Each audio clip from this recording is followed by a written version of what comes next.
buenas, imparables. Soy el pastor Brian Chalai, es una alegría que seas parte de esta comunidad. Hoy nos encontraremos con Dios en 1 Corintios 15 y 16 para seguir creciendo nuestra relación con Él. Cerramos ya esta carta del apóstol Pablo, así que recuerda estudiar estos capítulos antes de escuchar el episodio. Este no busca reemplazar tu estudio personal, sino motivarte y enriquecerlo. Con eso dicho, ahora sí, conversemos. ¿Qué verdad aprendemos sobre cómo es Dios y su dirección para nuestra vida? Padre, muchas gracias porque nos has acompañado a lo largo de esta carta, de esta epístola, y hemos podido junto con Pablo ir aprendiendo más y más acerca de ti. Que este cierre no sea la diferencia, sino que nos ayudes a poder seguir acercándonos más y a poder ser llenos de ti, un estudio a la vez. Guíanos por favor en este día, tú conoces la realidad de cada uno, la vida que estamos enfrentando. Danos fuerzas para seguir adelante, por favor, y gracias por este espacio. En el nombre de Jesús oramos. Amén. Llegamos al final de esta primera carta de Pablo a los Corintios, escrita a la comunidad de una iglesia que Pablo conocía bastante bien. Recuerda que Corinto era una importante ciudad portuaria en el mundo antiguo, con 2 salidas al mar. Hacía esto que sus puertos sean muy frecuentados por barcos que hacían las rutas comerciales. Tenía muchos templos para los dioses griegos y romanos. Era un gran centro económico y allí estaba la residencia del gobernador de la provincia de Acaya. Así que Pablo fue ahí estratégicamente como misionero. La ciudad, famosa por su riqueza y cultura, lo era también por la relajación moral de sus habitantes y el libertinaje que dominaba las costumbres de la sociedad. Tenía una mala reputación fomentada por causas tan conocidas como la prostitución sagrada en el templo de Afrodita, entre otras cosas. Entonces, en aquel ambiente, la existencia de una pequeña comunidad cristiana, compuesta en su mayor parte por personas sencillas de origen gentil, o sea, no judías y que se habían convertido hace poco, se veía sometida a fuertes tensiones espirituales y morales porque, claro, estaban en Las Vegas del mundo antiguo. Ahora, en 1 Corintios 16, el apóstol Pablo concluye su carta con instrucciones prácticas a la comunidad de Corinto. Les exhorta a contribuir generosamente en la colecta para los necesitados y establece pautas, instrucciones para poder administrar esos recursos. También menciona sus planes de visitarlos y los anima a estar alertas, firmes en la fe, a vivir en amor. Saluda a varios hermanos y les recuerda la importancia de la sumisión a los líderes, cerrando con una bendición y expresiones de amor en Cristo Jesús. Pero antes de llegar a ese cierre, a esa conclusión, en 1 Corintios capítulo 15, Pablo no quiere terminar esta carta sin antes responder a una última cuestión.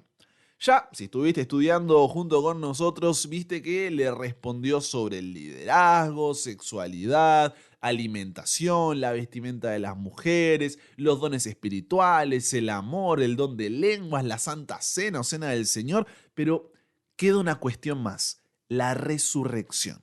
¿Por qué este tema? Dentro de la iglesia de Corinto había un grupo de personas que estaban enseñando que no existía tal cosa como la resurrección. Y Pablo necesita corregir esto antes de terminar su carta. Para eso, 1 Corintios capítulo 15 se divide en 4 secciones. En la primera sección busca mostrar las pruebas de que hay resurrección. 1 Corintios capítulo 15 versículos 1 al 34.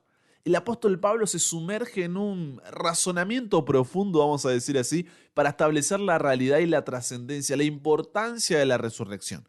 Comienza reafirmando la esencia del Evangelio, la muerte y resurrección de Jesús. Pablo argumenta que si la resurrección no ocurrió, la fe cristiana no tiene ningún tipo de sentido. Cerremos la puerta y apaguemos la luz. Presenta testimonios, incluyendo el suyo propio, para respaldar la verdad de la resurrección y subraya la importancia como evento que vence la muerte y da sentido a todo lo que hacemos y creemos como cristianos. En la segunda sección explica cómo serán los cuerpos de los que serán resucitados. 1 Corintios capítulo 15 versículos 35 al 50. Para esto utiliza la figura de un cereal, fenómeno con el cual todos estaban familiarizados y con el que nadie tenía problemas. ¿Por qué? Porque cuando un grano de trigo es colocado en la tierra, ¿qué sucede? Se descompone y muere. Pero este proceso es esencial para la producción de la nueva planta. Y así como la nueva planta que brota no es igual a la semilla que se sembró, Pablo dice que el cuerpo que saldrá de la tumba en la resurrección tampoco será el mismo que fue colocado en el sepulcro.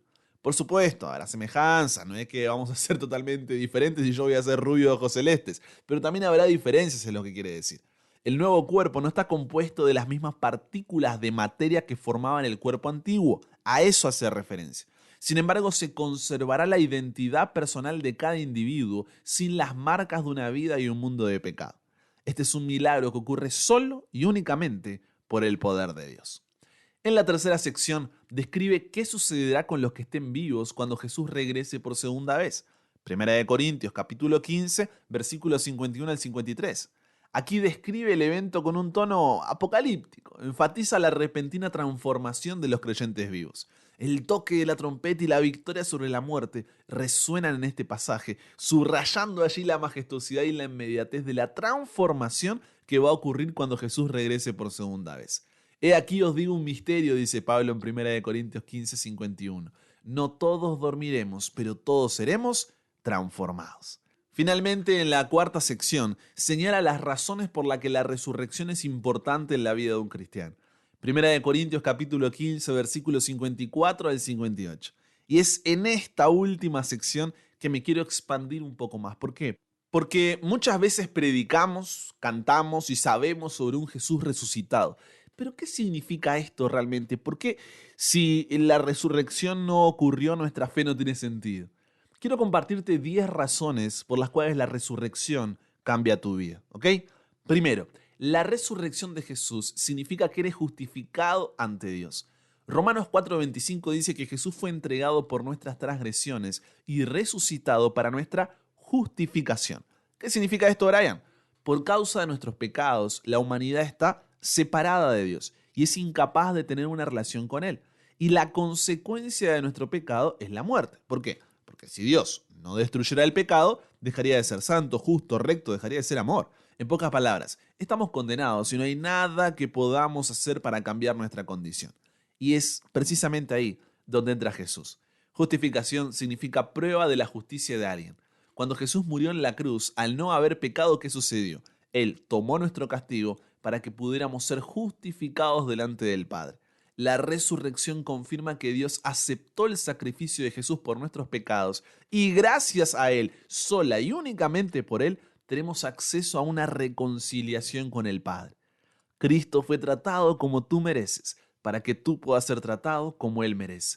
Fue condenado por tus pecados en los que no había participado, para que tú pudieras ser justificado por su justicia en la cual no habías participado. Él sufrió tu muerte para que tú pudieras recibir su vida. Por su llaga fuimos nosotros curados. Segundo, la resurrección de Jesús demuestra que Él venció la muerte. Si te pones a pensar, la muerte es el enemigo de la humanidad y el castigo justo por los pecados de cada uno de nosotros. El índice de mortalidad siempre será completo, 100%, porque ningún monto de esfuerzo, poder o riquezas podrá ayudarnos a escapar del alcance de la muerte. Pero la resurrección de Jesús nos da la seguridad de que si nos reconciliamos con Dios, no debemos tener miedo de la muerte, porque cuando Él regrese por segunda vez, seremos resucitados para vida eterna. Entonces de repente nuestra vida toma otra perspectiva, porque no se resume solamente al aquí y ahora, sino a toda la eternidad. Como dice 1 Corintios 15, 55 al 57, ¿dónde está, oh muerte, tu victoria? ¿Dónde, oh sepulcro, tu aguijón? El aguijón de la muerte es el pecado, y el poder del pecado es la ley. Pero a Dios gracias que nos da la victoria, ¿por medio de quién? De nuestro Señor Jesús. Tercero, la resurrección de Jesús significa que estamos unidos con Él. Cuando creemos en Jesús, somos unidos con Él por la fe. La unión con Jesús significa que cuando Dios nos mira, Él no ve tu pecaminosidad, no ve tu error, no ve tu pasado, no ve tu mancha, sino la justicia de Cristo. Significa que hemos muerto con Él y vivimos con Él. Esta unión solo es posible a través de la resurrección de Jesús. Así como cuando una pareja se ha unido en matrimonio, las cosas de un esposo pertenecen a la esposa y la de la esposa siguen siendo suyas, le pertenecen a su esposo también, los cristianos recibimos la justicia de Cristo por medio de su unión con Él. Nos hacemos uno con Él. Cuarto, la resurrección de Jesús nos permite confiar en la Biblia porque las profecías se cumplieron. Isaías 53, Salmo 16, dentro de tantas profecías del Antiguo Testamento cuyo cumplimiento testifica de la vida resucitada de Jesús, y ni hablar de las cientos que hablan de su venida y obra antes de morir. O sea, a lo que voy es, Cuando Jesús se le aparece a los discípulos, Él les dice, estas son las palabras que os hablé, estando aún con vosotros, que era necesario que se cumpliese todo lo que está escrito en mí en la ley de Moisés, en los profetas y en los salmos. ¿Por qué? Porque puedo confiar en que la palabra de Dios es fiel. Quinto, la resurrección de Jesús prueba que el Evangelio es verdadero. El hecho de que Jesús vive hoy significa que Él es poderoso para salvar hoy. Este fue el argumento de Pablo en 1 Corintios 15, donde él defiende la verdad de la resurrección, dando una explicación de que el Evangelio cristiano depende de ella. Él dice, si Cristo no ha resucitado, vana es entonces nuestra predicación, sin sentido es la fe de ustedes. Y si Cristo no ha resucitado, la fe de ustedes es falsa, todavía están en sus pecados. Entonces, también los que han dormido, o sea, los que han muerto en Cristo, están perdidos. Si hemos esperado en Cristo para esta vida solamente, somos de todos los hombres los más dignos de lástima. 1 Corintios 15, versículos 14 y 17, 18 y 19. Pablo lo que explica es que la resurrección no es solo una parte fundamental del Evangelio, sino que es el pegamento que sostiene cada parte del mismo. Sin la resurrección, los cristianos creeríamos de gana, sin sentido, y no tendríamos esperanza. Pero Jesús ha resucitado y ahora tenemos la esperanza del perdón de nuestros pecados, el derecho de estar bien delante de Dios y la vida eterna por medio de Jesús. Sexto, la resurrección de Jesús prueba que Él es el Hijo de Dios. Romanos 1:4 dice que Jesús fue declarado Hijo de Dios con un acto de poder conforme al Espíritu de Santidad por o como resultado de la resurrección de entre los muertos. Si Jesús hubiera muerto y quedara muerto, Él habría sido como los millones que venían antes y que vendrían después de Él. Pero no sucedió así. La muerte no lo retuvo. ¿Por qué? Porque Él es el Hijo de Dios. Séptimo, la resurrección de Jesús significa que Dios derramará el Espíritu Santo en los corazones de los que creen. Después de la resurrección y ascensión de Jesús, Él mandó el prometido Espíritu Santo para continuar su trabajo en la tierra. El ministerio terrenal de Jesús continúa hoy a través de su iglesia en quienes mora el Espíritu Santo. Jesús ayudará a su iglesia ¿cómo? Por medio del Espíritu Santo, dándonos fuerzas, convicción, guía para vivir una vida que agrada a Dios. Como dice Hechos 2:33, así que exaltado a la diestra de Dios, habiendo recibido del Padre la promesa del Espíritu Santo, ha derramado esto que ustedes ven y oyen. Octavo, la resurrección de Jesús nos da una esperanza viva. Los cristianos tenemos una esperanza tremenda porque nuestros pecados han sido borrados y somos justificados delante de Dios. Hemos pasado de ser enemigos de Dios a hijos perdonados y herederos de su reino. No hay una noticia mejor. Como dice 1 de Pedro capítulo 1 versículos 3 al 4, bendito sea el Dios y el Padre de nuestro Señor Jesús, quien según su gran misericordia nos ha hecho nacer de nuevo a una esperanza viva mediante la resurrección de Jesús de entre los muertos, para obtener una herencia incorruptible, inmaculada y que no se marchitará, reservada en los cielos para ustedes. Noveno, la resurrección de Jesús significa que resucitaremos al igual que Él. Los cristianos disfrutaremos la vida resucitada igual que Jesús, con cuerpos transformados. En esta vida sufrimos dolores, sufrimos enfermedades, pero en la vida eterna no sufriremos, sino que disfrutaremos los cuerpos perfectos que ahora anhelamos desesperadamente. Finalmente, en décimo lugar, la resurrección de Jesús significa que Él juzgará al mundo con justicia. Como dice Hechos capítulo 17 versículos 30 y 31. Por tanto, habiendo pasado por alto los tiempos de ignorancia, Dios declara a todos los hombres, en todas partes, que se arrepientan. Porque Él ha establecido un día en el cual juzgará al mundo en justicia por medio de un hombre a quien Él ha designado, habiendo presentado pruebas a todos los hombres cuando lo resucitó de entre los muertos. Un día, todas las personas del mundo seremos juzgadas por las cosas que hicimos. Los que no creen serán responsables de su desobediencia contra Dios, enfrentando la condenación de Dios porque no aceptaron el sacrificio de Jesús. Los creyentes seremos responsables delante de Dios por las cosas que hemos hecho y seremos recompensados en los cielos por nuestra respuesta a su gracia, porque la salvación es solo por gracia. Mi obra es una respuesta a dicha salvación. La señal que Dios nos dio para confirmar su juicio fue la resurrección de Jesús de los muertos. Este juicio no tiene que ser algo que te dé miedo. Hay una manera de obtener el perdón. Cree en Jesús, arrepiéntete, confiesa tu pecado delante de Dios, entrégale tu corazón para reconciliarte con Él y disfrutar la eternidad a su lado. Nuestra fe en Jesús es lo que nos une a Él y nos ayuda a recibir esa gracia. Entonces te pregunto, ¿cómo estas razones, estas 10 razones, cambian nuestra perspectiva en la práctica? Primero, La justificación ante Dios nos libera del peso de la culpa. Nos permite acercarnos a Dios con confianza, con gratitud, en respuesta a su amor. Porque no son nuestros méritos los que nos dan el perdón, sino los de Jesús. Segundo, al reconocer que Jesús es la resurrección y la vida, encontramos una fuente de esperanza inquebrantable. Y esta promesa nos libera del temor a la muerte y nos permite vivir con una perspectiva eterna. Tercero, al estar unidos a Dios, no se trata de conocer sobre Él, sino de conocerlo a Él. Además somos parte del cuerpo de Cristo, de la iglesia, y esto nos conecta con otros creyentes en una comunidad de amor y apoyo mutuo. No es solo creer, sino también permanecer y pertenecer. Cuarto, el poder confiar en las promesas de la Biblia hace que, en lugar de confiar en nuestro limitado conocimiento del futuro, permitamos que Dios sea nuestro guía en las decisiones que tenemos que tomar y nos recuerda que Dios es fiel. Si dijo que lo hará, así será.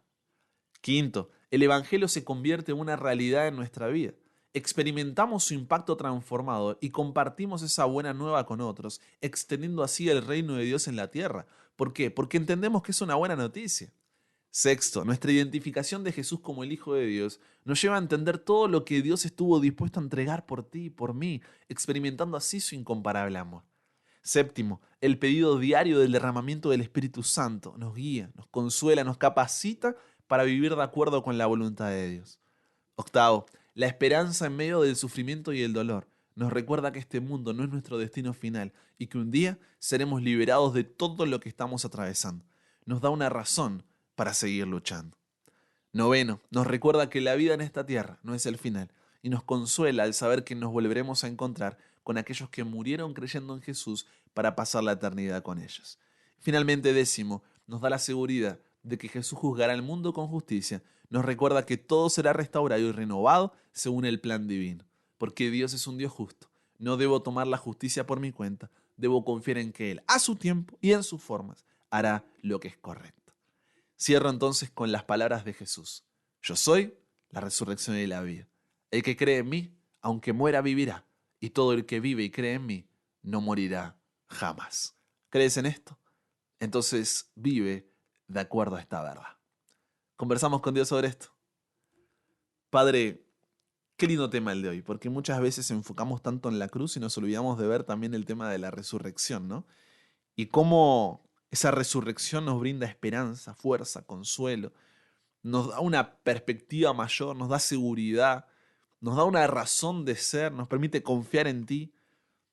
Gracias, Señor, porque aunque no merecíamos nada, estuviste dispuesto a entregarlo todo. Y es en la resurrección donde vemos que ese sacrificio fue aceptado y que esa reconciliación es posible, no por nuestros méritos, sino por los de Jesús en la cruz. Entonces no importa cuán lejos nos hayamos ido o cuán bajo hayamos caído, que hoy podamos volver a ti, sabiendo de que en Jesús tenemos perdón. Danos ese arrepentimiento, Señor. Llévanos a la confesión. Nos entregamos hoy a ti. Cámbianos, renuévanos, transfórmanos, somos tuyos. En el nombre de Jesús oramos. Amén. Y con eso llegamos al final. Comparte con otros lo que aprendiste hoy. Súmate a la comunidad en WhatsApp totalmente gratis si todavía no lo has hecho, para recibir una notificación en tu celular cada mañana, escuchar los episodios sin conexión, tener material extra, hacer tus preguntas, acceder a contenido exclusivo y te espero en el siguiente para que nunca pares de aprender y nunca pares de crecer. ¿Por qué? Porque hasta el cielo no paramos.